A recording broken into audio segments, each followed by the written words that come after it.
Your brain is a story. It's not a fixed one, it's not a finished one, but it is one that's being written every single day.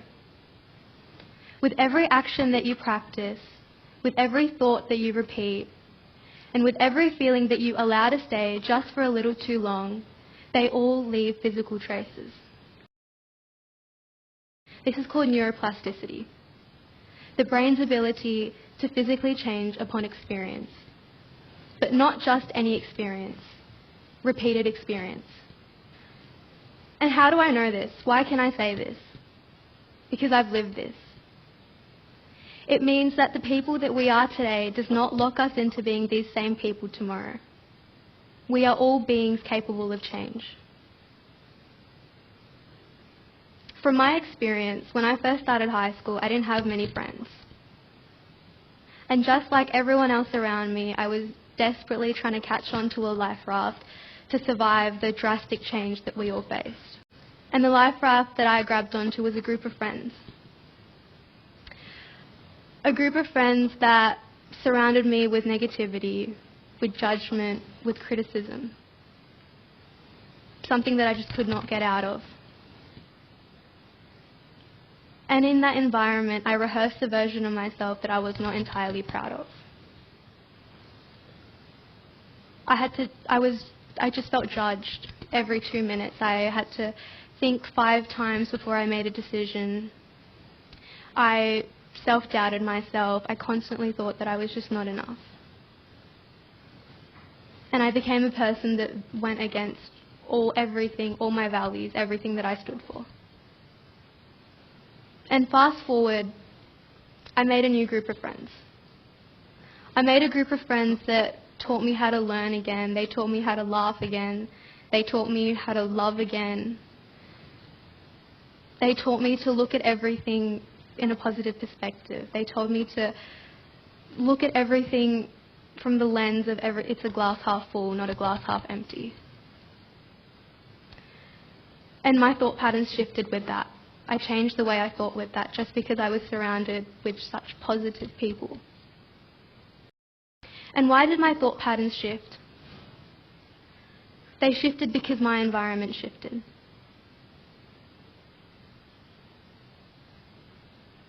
Because the way I thought shifted. So this raises the question. It raises the question, if your brain can be rewritten in a positive direction like mine was, can it also be rewritten in the negative direction?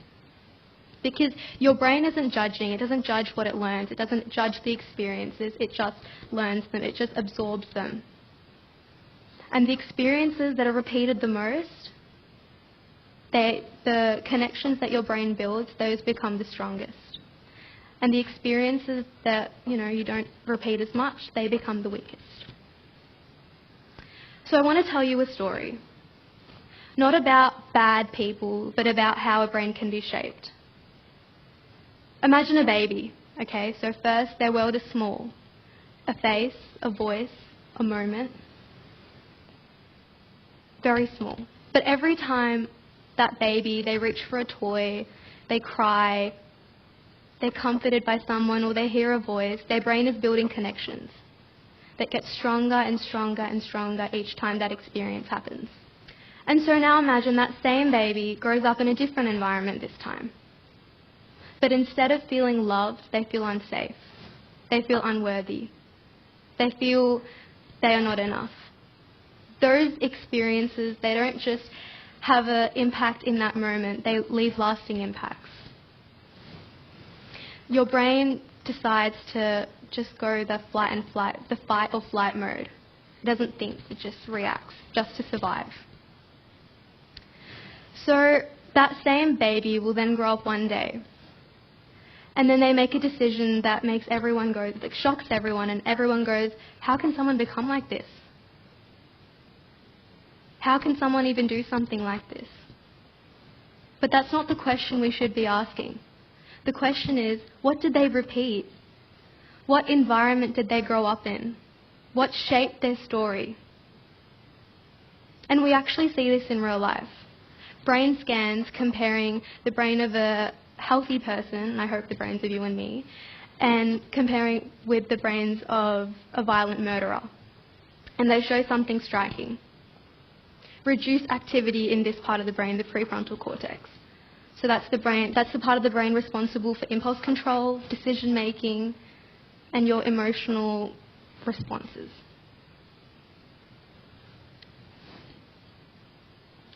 So on the left, the red part, that signifies activity. So on the right, you see there's little to none at the top, the prefrontal cortex. So in other words, the brain of a murderer, they have less activity in the part of the brain that makes them stop and think before they act. But that same brain that learnt fight or flight, that same brain that learnt fear, anger, survival, it can also learn something different. Because if your environment changes, your story can also change. There was a group of the most high-risk offenders, young people in America, the type of kids that people usually just wrote off as helpless, can't be helped, unfixable. But instead of just being chucked into juvenile detention centres, they were given something different. They were given consistency, they were given structure, and they were given support. And the results, to put it quite plainly, they were amazing. Those kids, they were 50% less likely to commit violent crimes after their release compared to those within traditional systems. Why? They had the same histories, they had the same risks, but they were in different environments, they had different repetitions, thus a different outcome. But this isn't about extreme cases, this is about you. Because without you guys even realizing, you're also practicing thoughts. Without you don't even understand. Like, you don't even know what's happening in your brain. So, with every thought that you let inside that tears you down, with the environments that you choose to surround yourself with, and also the people that you choose to surround yourself with, they are all shaping your brain quietly in the background. So, because if neuroplasticity, if it can take someone to their absolute worst, it can also take someone to their absolute best.